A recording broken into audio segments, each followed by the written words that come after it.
Салам достор, бүгін 14 июнь 2025 жыл базар шоу каналы Акчегет Акылбеков. Бұл видеода жалаң ушундай грузовой спринтерлер болот. Каналга каттап лайк баскыла. Бұл Бишкек шаарындагы авторынок биринчи спринтер самосвал.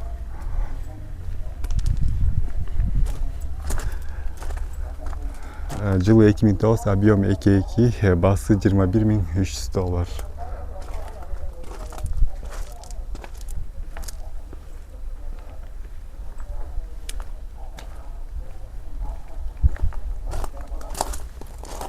Коробкасы механика, дубль кабина саркан.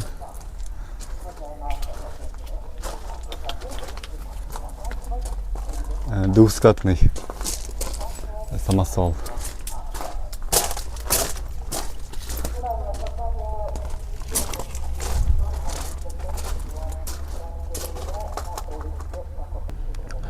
Кейинки спринтер. Жылы 2006, объем 2.2, свежий из Германии, пробег 252 000. Коробкасы механика. Мында дагы дубль кабина бар. Борту biraz кыскараак экен, узундугу 1, 2, 3 метрден biraz ашыгыраак, односкатный. Парковка бар экен мында.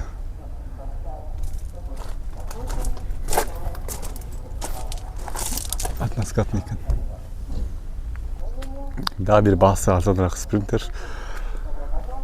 Жылы 2001, объем 2.2, басы $11.500. Коробкасы механика.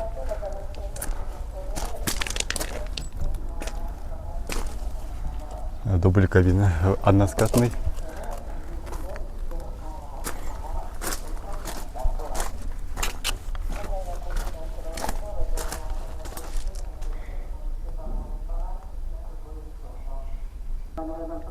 Спринтер 416, пробег 344 000, жылы 2000, коробкасы механика, басы $15.000. Свежий перегон, не оформлендет. Коробкасы механика, дубль кабина. 3 ачыктуу экен. Двускатный.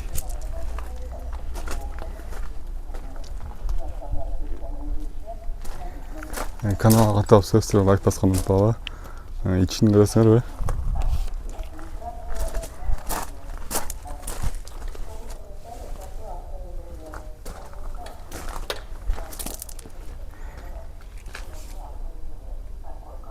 Ушу жерде комментарийлерге чыгып калат, холодильникти тартып кой деп. Ошол үчүн арасына бир холодильник кошуп коеюн дедим. Mesela спринтер жылы 2007, объем 2.2, басы $16.000. Термобудка дейт.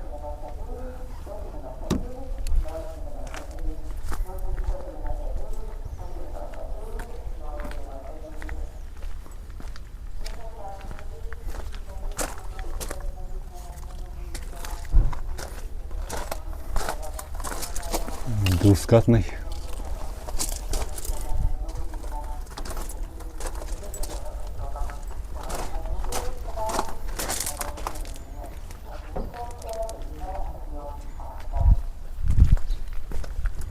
Комментарийга дагы чыгып калат, ошо сапогтар, гиганттар деп. Ошолор үчүн дагы бир бул гигант болуп калабы?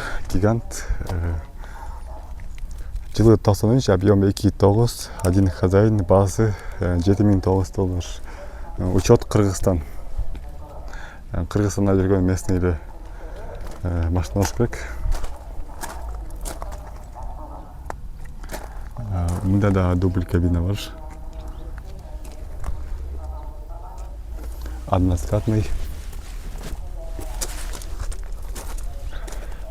Получач. Рамалар темиркен.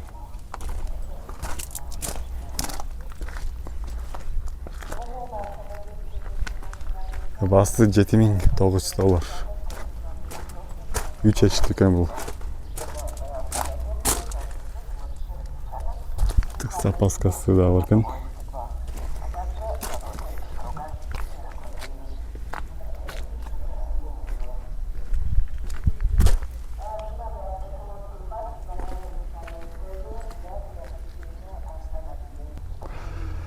Mercedes жылы 2006,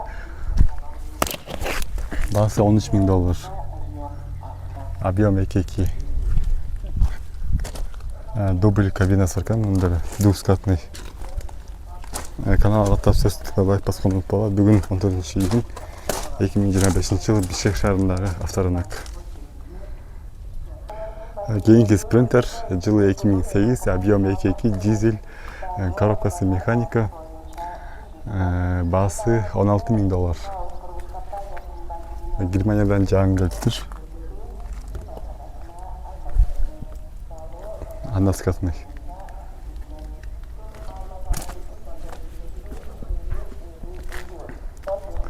Бұл жерде Қырғыз сюжетінде да бір спринтер тұрады. Бірінші жылы өтем, шында Қырғыз сюжеттегі спринтер базардан. 2007, объем 2.2, бағасы $14.000. В отличном состоянии.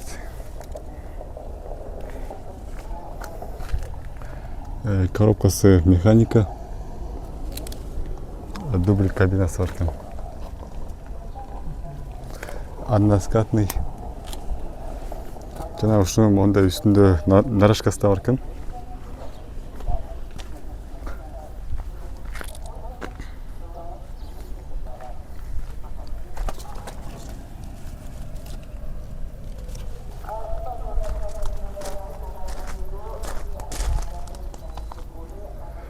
Бұл жерде дағы бір спринтер тұрады, ошоны дағы көрді бұл көргөз қойын сіздерге.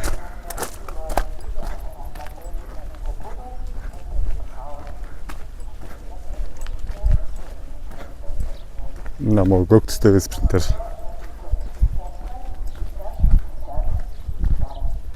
$14.300, 2001, бағасы $14.300, объем 2.2, коробка механика.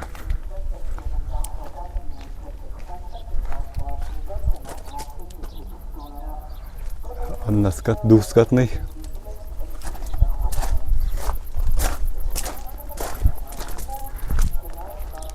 Жаңағы ушу эми жай келди туурабы. Холодильниктердин да сезону башталды, ошон үчүн муну да чыгарып койгон.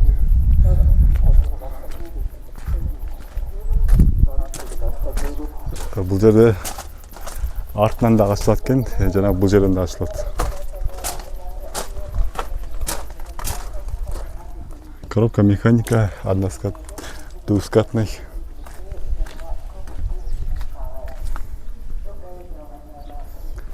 Жылы 2008, объем 2.2, $16.500.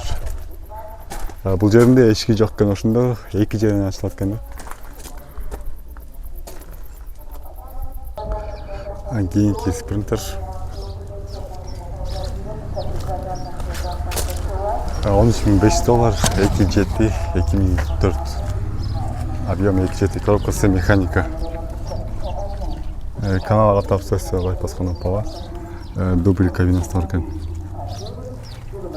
Односкатный.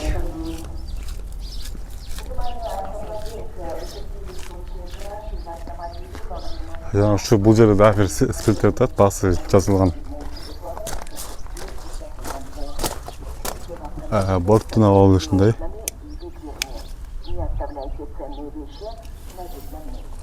Односкатный. Мұнда дубль кабинасы бар екен. Коробкасы механика. Жылы 2009, объем 2.2, бағасы $13.800.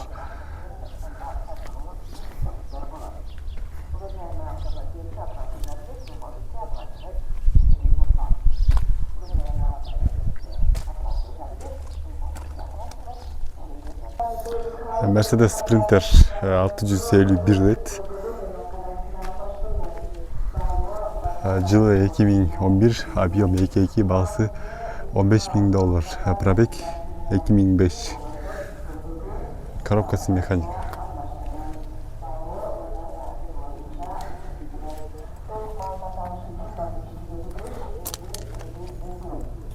Односкатный.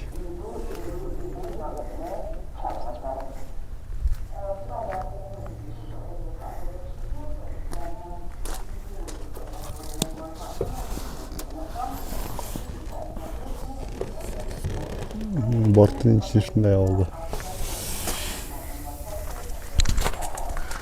Каналга катталып сөзсүз лайк басканды унутпагыла.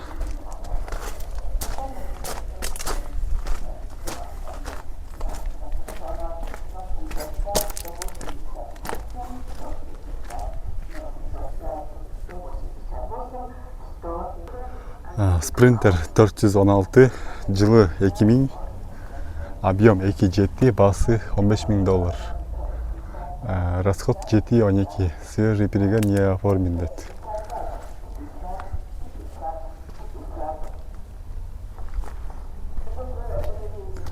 Бул жеринде 2 эшиги бар экен, азыр берки бетиндеги канча эшиги бар көрөбүз. Берки бетинде эшиги жок экен. Дубль кабинасы бар.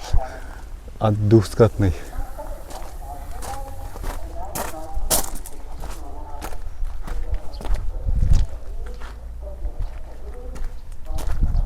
Бул жеринде эшиги жок экен.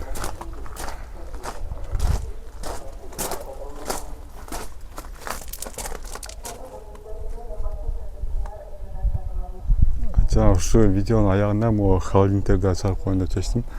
Биринчи ак түстөгү холодильник.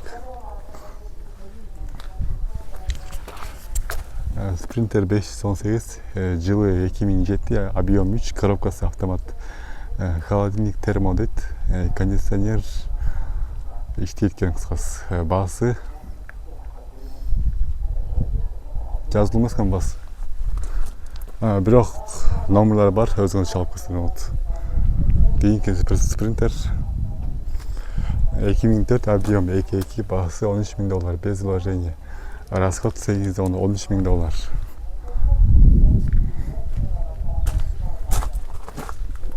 Бул холодильник же холодильник эмес.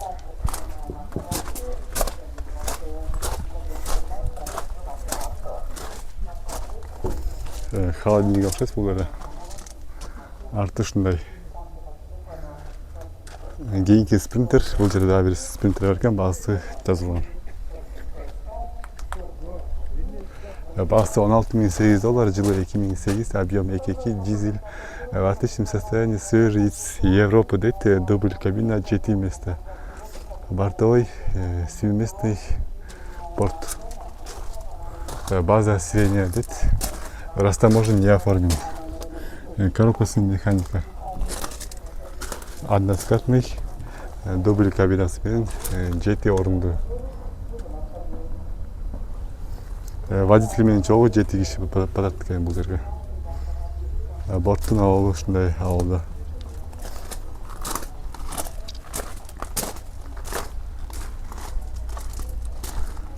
Жана арасында дагы бир холодильник кошкон дедим, анткени холодильник сурагандар өтө эле көп болуп атат. Эмнегедир сезон баштаган элдер кызыгып баштадыбы. Sprinter будка 2011, объем 2.2, баасы $18,000. Силерге көрүнүп атабы билбейм, бирок мага көрүнүп атат. Могу кагазы ылдыйга кетип калыптыр, жана баасы номери анча көрүнбөйт атат, бирок баасы $18,000. Коробкасы механика. Двускатный. Жана борту аябай эле узун экен. Канча метр чат?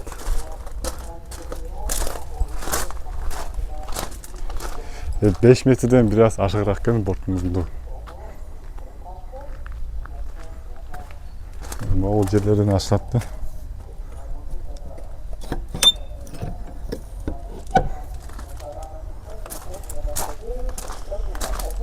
Üç eşit eкен, бул жерден ашылат, жана бу жагынан ашылат.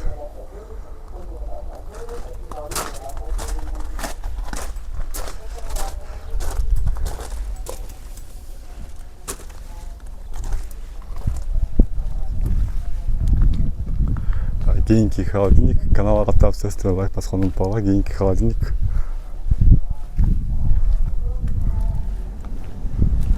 Кыргызстардын номерунда. 2.7, объем жылы 2013. Стоит новый мотор. Баасы $18,000 экен мында. Коробкасы автомат. Коробкасы автомат, 3 орынды кожаный салон. Бұл да холодильник односкатный.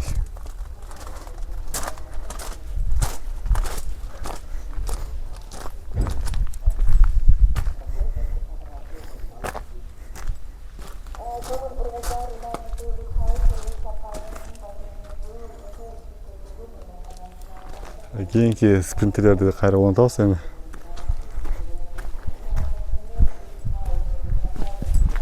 Жылы 2005, объем 2 жетті, басы $10.000. Ең арзан спринтер шыл болды оқшайды $10.000. Жылы 2005 кен объем 2, спринтер $10.000.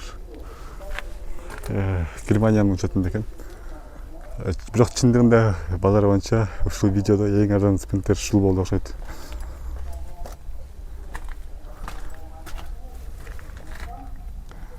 Дубль кабина, односкатный. Бортына алу ушундай. Басы бирок $10.000 экен. Паркова менен. Бирок мындай кичине жумуштар бар экен да. Асты жагын эми алган киши өзү кандай экенин карап алат. Дагы бир спринтер.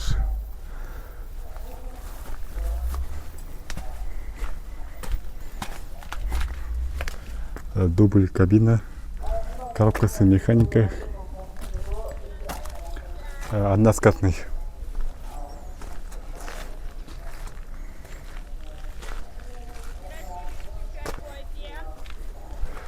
Жылы 2011, объем 2 жетти, $15.500. Коробка механика. $15.500. Бұл спринтердің басындағы $15.000 екен. Басы $15.500, жылы 2012, объем 2 жетті. Коробкасы механика, расход 10 дейді. Коробка механика. Односкатный екен бұл дағы.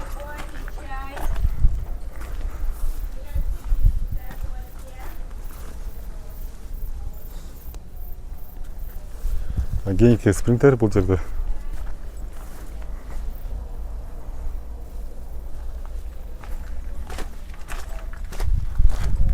Дубль кабина.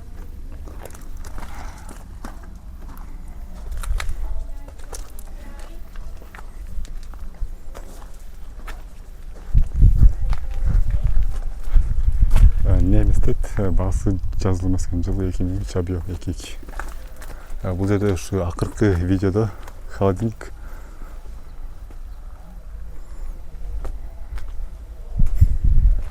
Холодильник басы $29.500, объем 3, жылы 2014, механика 6 ступка. Продай или меняй на легкую авто дейді. Жеңіл машинаға алмашам дейді. Басы $29.500. Холодильник. Бұл холодильник қымбат екен, бірақ ошоға жараша бир минус 7-8 чейин тоңдатып туруш керек деп ойлойм да.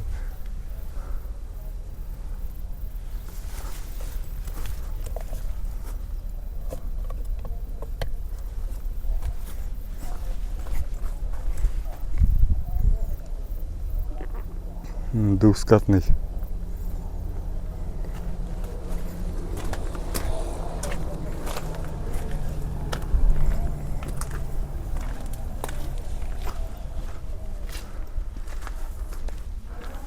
Кейінгі спринтер.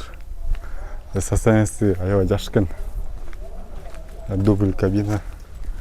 Чындыгында состояниесі жакшы экен. Басы деле жакшылап коюлуптур, $16.800. Продаю Mercedes Sprinter 413, дубль кабина, Maxi база. Год выпуска 2002, объем 2, турбо, свежий, приган из Германии дейт.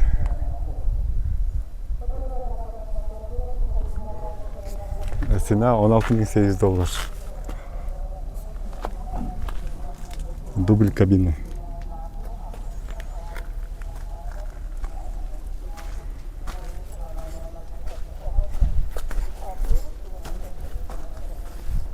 Эми видеого порталдарда чыгат. Каналга каттап, пошталарда көрсөңүз болот. Жана лайк басканды унутпагыла. Ушул менен видео жыйынтыкталат. Могон деле кошпойнчу эми ушунча болду дагы бир холодильник кошуп коеюн, ошол менен видеону жыйынтыктайлы. Кийинки холодильник ушул акыркы холодильник болсун. Баасы $17.900, $27.900. И $19.700 баасы. Объем 2.2 жылы 2008.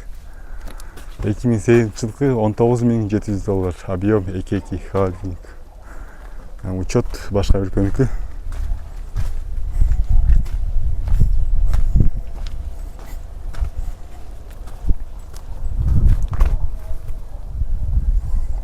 Могул акыркысы болсун эми ушунча болду. Бул билбейм, холодильник эмес окшойт могул. Бул жери момундай жол менен жабылып экен да. Бул кандай чыгып калды ошондо? Мындай экен дагы. Мындай башталат окшойт да.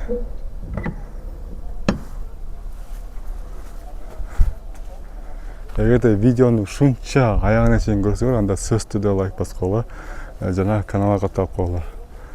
Двускатный экен, бул холодильникпи, холодильник эмеспи? Түшүнбөй койдум, бирок холодильник деп эле ойлойм, анткени үстүндө моундай бар экен. Кожный салон, коробкасы автомат, механика.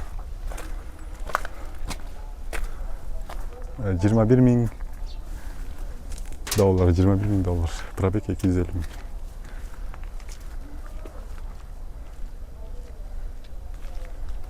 000. Груза пассажирский спринтер издегендер үчүн дагы бир спринтерди чыгарып коеюн, ушунча болду. Двускатный спринтер 519, объем 3, жылы 2010, баасы 330 000 и пробег 330 000. Срочно деп коюптур, номерларын көрүлө. Баасы жазылуу эмес экен, пробег 330 000.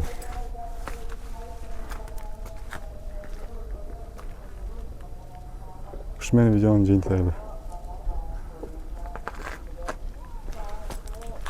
Могун баасы жазылуу экен, ушуну да чыгарып коеюн, ушунча болду спринтер 2008, объем 2.2, баасы $14.500. Ушул менен видеону жыйынтыктайлы.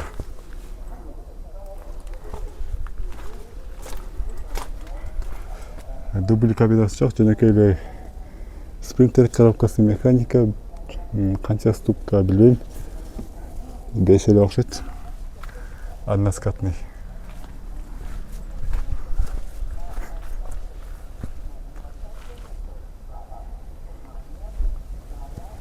Жалпысынан базар ушундай. Тетиги жерлер, портерлери бар. Жана ушу, давайте.